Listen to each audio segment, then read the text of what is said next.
स्वागत है आपका अपने चैनल स्टडी माफिया में। तो आज के इस वीडियो लेक्चर में हम लोग पढ़ने जा रहे हैं क्लास 1 एनसीईआरटी ईवीएस का chapter number 5 the Anita and honey बीस। तो मैंने इससे पहले इसका पार्ट 1 बना दिया। अगर आपने पार्ट 1 नहीं देखा तो पार्ट 1 जाके देख लीजिए, और अगर आपको पार्ट 1 देखना है तो पार्ट 1 का लिंक नीचे डिस्क्रिप्शन बॉक्स में पार्ट 1 को जाके देख लीजिएगा। तो अगर आपने पार्ट 1 देखा होगा तो आपको याद होगा कि लास्ट वीडियो में हमने यहाँ तक कर लिया था।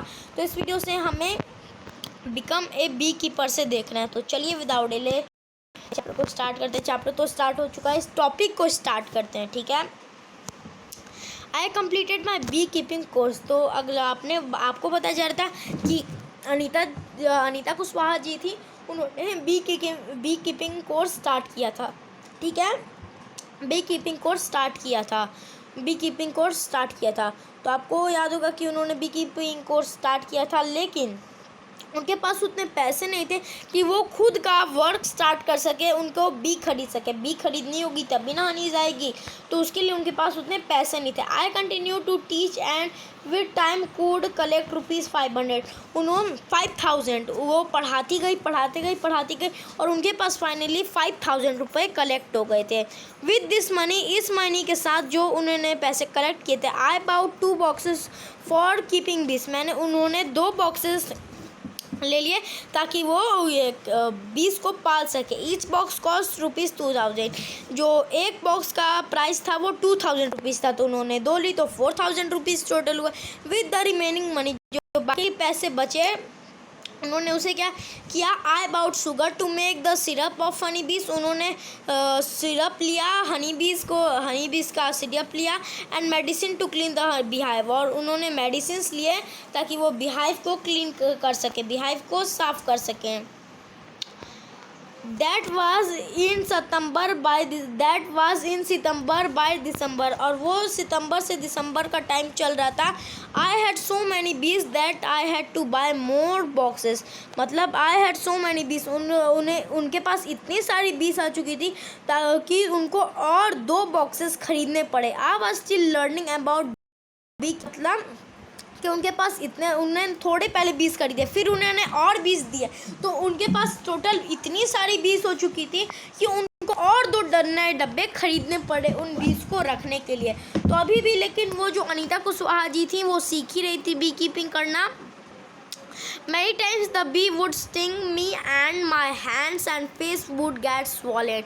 मतलब ज़्यादातर क्या होता था, जो बीज थी अनीता कुशवाहा जी को काट लेती थी और उनका जो मुंह होता था, उनका हाथ होता था, वो सूज जाता था, स्वेल हो जाता था।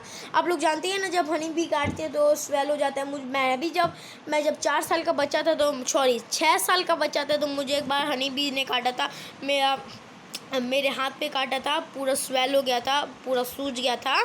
ठीक है, तो आगे दिया गया है आई वुड पेन अलॉट। तो अनीता जी बता रही हैं उनको बहुत दर्द होता है। How could I complain to anybody, I myself had decided to do this work. तो अनीता जी बता रही है कि वो जब काम करती हैं हनी बीस का पशुपालन, मतलब हनी बीस का पालन करती हैं, तो ज़्यादातर क्या होता है, जो हनी बीस होती हैं अनीता जी को काट लेती हैं। ठीक है, अनीता जी को काट लेती हैं और हाथ और मुंह पे उनको काट लेती हैं, और वो पूरी जगह सूज जाती है। लेकिन उनको बहुत दर्द भी होता है, लेकिन वो कंप्लेन करे भी किससे, क्यों? क्योंकि ये काम तो उन्होंने खुद ही स्टार्ट किया था। उनको किसी ने प्रेशराइज नहीं किया था कि आप ये काम करिए। ठीक है, उन्होंने खुद ही ये काम स्टार्ट किया था। नेक्स्ट कुछ नीचे क्वेश्चन दिए गए हैं, चलिए फटाफट से इन क्वेश्चंस को फाइंड आउट दिए गए हैं, फटाफट से इन क्वेश्चन को हम लोग कंप्लीट करने वाले हैं, मतलब सॉल्व करने वाले हैं। What do people in your area put on the part of the body where the bees has stung? मतलब क्या आपके किसी बॉडी पार्ट पे किसी बी ने काटा है? अगर काटा है तो कहाँ पर काटा है? तो यस मैं लिखूँगा हाँ, मेरे बॉडी पार्ट में बी ने काटा है, मेरे बॉडी पार्ट पे मधुमक्खी ने काटा है। किस जगह पे काटा है? मेरे हाथ पर काटा है, जब मैं बच्चा था। Draw a picture of honey be in your notebook. आपको हनी बी की पिक्चर बनानी है नोटबुक में, colour it and give it a name. और आपको उसको कलर करना है और आप उसको नाम देना है। तो ये सब एक्टिविटी आप खुद ही करते हैं, आपको पता है, मैं ये सब नहीं करवाता हूँ। नीचे दिया गया the litchi tree come to the flower in February. जो लीची ट्री था वो कब आता था? फ्लावर लीची ट्री का फ्लावर कब आता था? फेब्रुअरी में आता था। I put all my 4 boxes near the लीची ऑर्चर्ड। मैं जो अपना 4 बॉक्सेस लाई थी, पहले 2 लिए, फिर आ गए तो और 2 लिए। तो जो 4 बॉक्सेस उनके थे वो लीची का जो ऑर्चर्ड था, लीची का जो खेत था, वहाँ लीची का जहाँ पे ऑर्चर्ड था, बगीचा था, वहाँ पे रख देती थी। I got 12 kilogram of honey from each box. मुझे एक बॉक्स से 12 किलोग्राम ऑफ हनी मिलता था। तो उनके पास 4 बॉक्स थे, हम लोग को बताया जा रहा है उनके पास 4 बॉक्स थे, एक बॉक्स से उनको 12 किलोग्राम हनी मिलता था, इतना ज़्यादा। तो बताओ 4 से कितना मिलेगा, ये मैं पूछ रहा। तो 12 से ये 12, एक बॉक्स से 12 मिल रहा है, तो 12 2 जा 24 और 24 का 2 करेंगे तो 48। तो उन्हें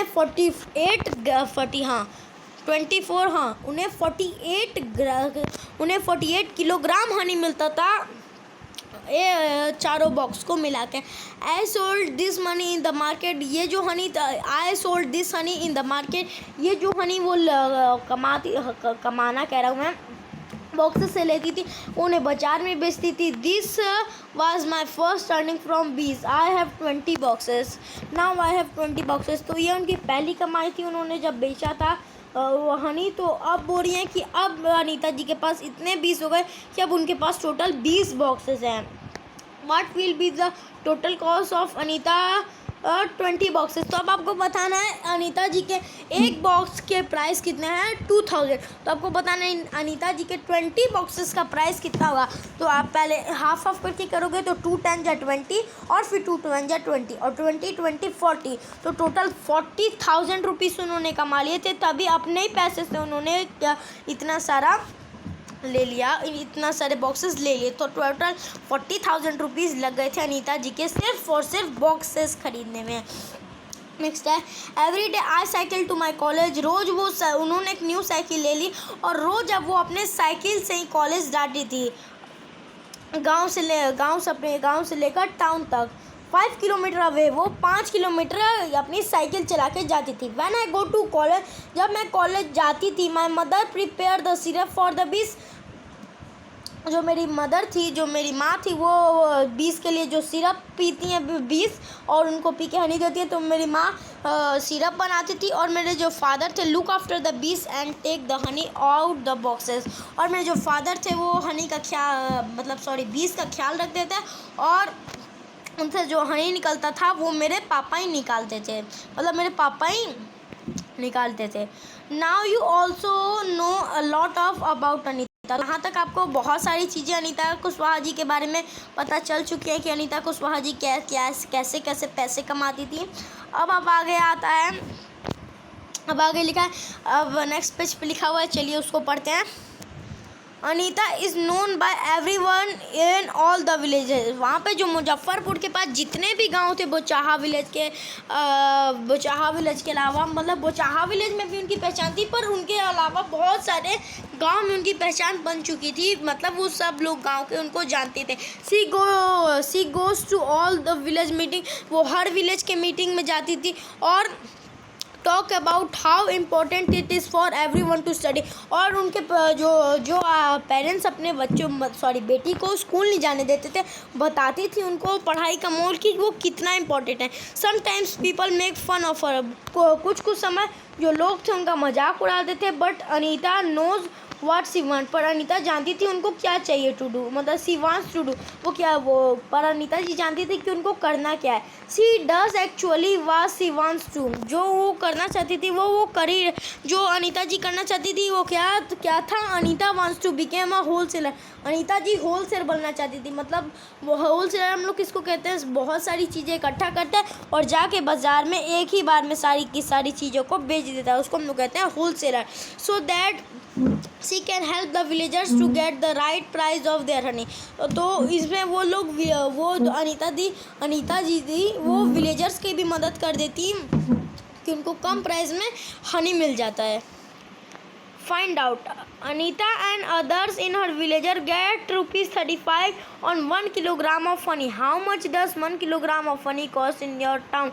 कि जो अनीता जी थी वो 1 किलो हनी को 35 रुपये में अपने गांव में बेचती थी।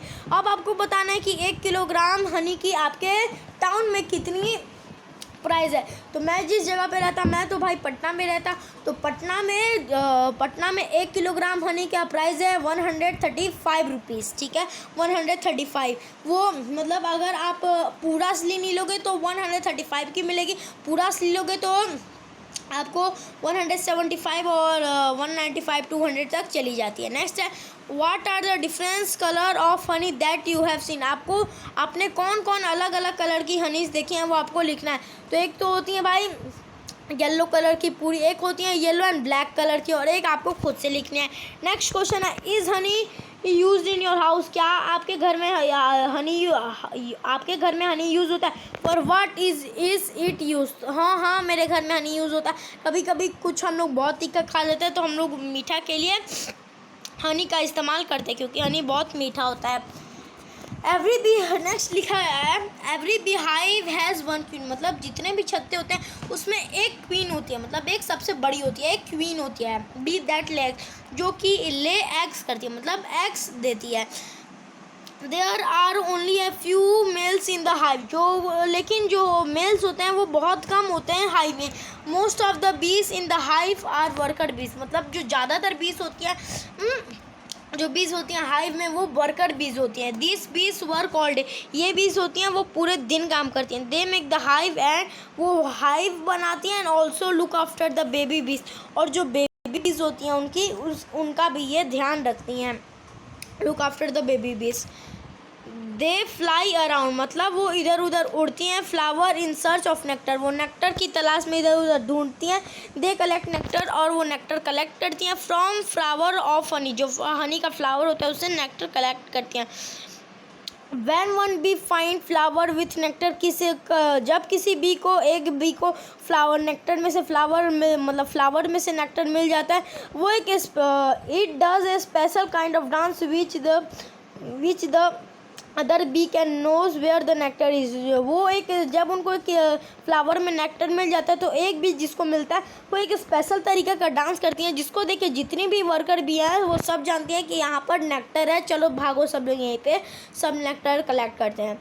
The worker bee are very important for the hive. जो वर्कर बी होते हैं वो बहुत ज़्यादा इंपॉर्टेंट होते हैं हाइव के लिए। Without worker bees there would be neither hive और नो नेक्टर कलेक्शन। मतलब बिना वर्कर भी इसके ना हाइव बनेगा, ना कि नेक्टर का कलेक्शन होगा, और ना हनी निकलेगा। ऑल बीज इन the hive would go hungry. जो जितनी भी ऑल बीज इन the hive would go hungry. अगर वो लोग नहीं होंगी तो जितनी भी कौन है मधुमक्खियाँ हैं हाइव में वो सब भूखी हो जाएंगी, भूखी रहेंगी। The male bees have no special role as worker. मतलब जो मेल बीज होते हैं उनके वर्कर के तौर पे कोई भी स्पेशल वर्क नहीं होता है। Which are the some other insect that live together in a group like honey bees. ऐसे और कौन से इंसेक्ट हैं जो कि ग्रुप में रहते हैं हनी बीज की तरह, आपको ये बताने हैं। तो ऐसे मैंने बताया था ना, एलिफेंट ग्रुप में रहते हैं, ठीक है, एलिफेंट। उसके बाद जो शेर होते हैं वो भी ज़्यादातर ग्रुप में रहते हैं, ठीक है। नेक्स्ट है अनीता सॉरी आपको इंसेक्ट्स बताने थे ना, नहीं समझ, आपको इंसेक्ट्स बताने थे, ये सब मत लिखिएगा, ये मैं एनिमल बता रहा था। अब आपको बताना है इंसेक्ट्स। तो भाई ये क्वेश्चन आपके लिए खुद से है, मैं सब नहीं बताने वाला। नेक्स्ट है ants live and work together like honey bees. जो आंट हैं वो भी हनी बीज की तरह एक साथ रहती हैं और एक साथ काम करती हैं, जो चींटियाँ होती हैं हनी बीज की तरह। द क्वीन एंट ले द एग। जो क्वीन एंट होती है वो क्या करती है, एग ले देती है। मतलब जो क्वीन, मतलब एंट में भी एक क्वीन होती है और वही सारे के सारे अंडे देती है। The soldier ant look after the guard the ant nest. मतलब जो सोल्जर एंट भी होती है, जो सोल्जर एंट होती है वो जो बच्चे जो बच्चे एंट्स होते हैं, बेबी एंट्स होते हैं, उनका देखभाल करती है।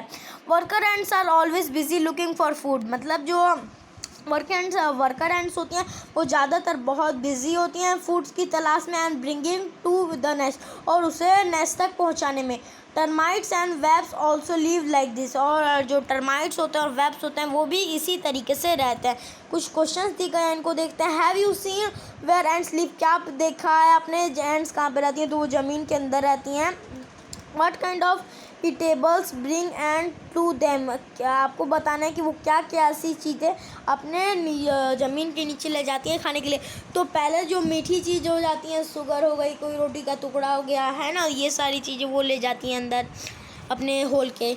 नेक्स्ट है लुक एट लाइन ऑफ एंट, आपको एक एंट की लाइन देखनी है। व्हाट इट्स कलर, उसकी कलर क्या होती है? तो वो पूरी पूरी ब्लैक होती होगी। अब आपको एक ये आखिरी पेज आपके इस चैप्टर का, तो इसमें पूछा जा रहा है have you be bitten an ant, क्या आपको किसी एंट ने काटा?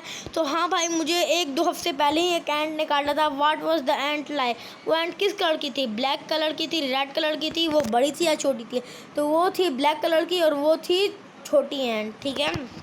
नेक्स्ट है do ends ever come near, ये do ends ever come near you when, क्या एंड्स कभी आपके पास आती हैं और कब आती हैं? तो हाँ, एंड्स हमारे पास आती हैं जब हम कोई भी शुगर की चीज़ लेके रखते हैं। नेक्स्ट है look carefully at some and big small ants, क्या आपको बहुत ध्यान से बड़े और छोटे एंड्स की तरफ देखना है। How many legs does ant have, जो एंट होते हैं उनके कितने लेग्स होते हैं? जो बड़े एंट होते हैं उनके 6 लेग्स होते हैं, 6 लेग्स होते हैं, और जो स्मॉल एंट्स होती हैं उनके 4 लेग्स होते हैं। नेक्स्ट है draw an ant in your notebook and colour it, आपको एंट को पूरा दिखाना है, ठीक है। आपको जूम करके एंट को पूरा दिखाना है और आपको नोटबुक में उसको ड्रॉ करना है और उसको कलर करना है, उसको भर देना है कलर से। नेक्स्ट है while eating peanuts you probably throw away the cells, why don't you try to make some insect by using the cells, आप जब भी पीनट्स खाते हो तो आप जो उसके सेल्स होते हैं वो फेंकते हो, तो आप कभी ये ट्राई नहीं क्यों करते हैं कि आप उसके सेल से इंसेक्ट बनाओ। Do not forget to colour दें, ठीक है, बनाना आपको उसको कलर करने के लिए नहीं बोलता है, तो या भूलना है। तो यहाँ पे ये चैप्टर होता है कंप्लीट। तो अगर आपको ये वाली वीडियो अच्छी लगी तो फटाफट से वीडियो का लाइक कर देना, मेरे चैनल को सब्सक्राइब कर दो, क्योंकि हम लोग 100 सब्सक्राइबर के बहुत ज़्यादा क्लोज है, हमारे 95 हो चुके हैं। तो आज की इस वाले वीडियो में इतना ही, मिलते हैं अगली वीडियो में, गुड बाय।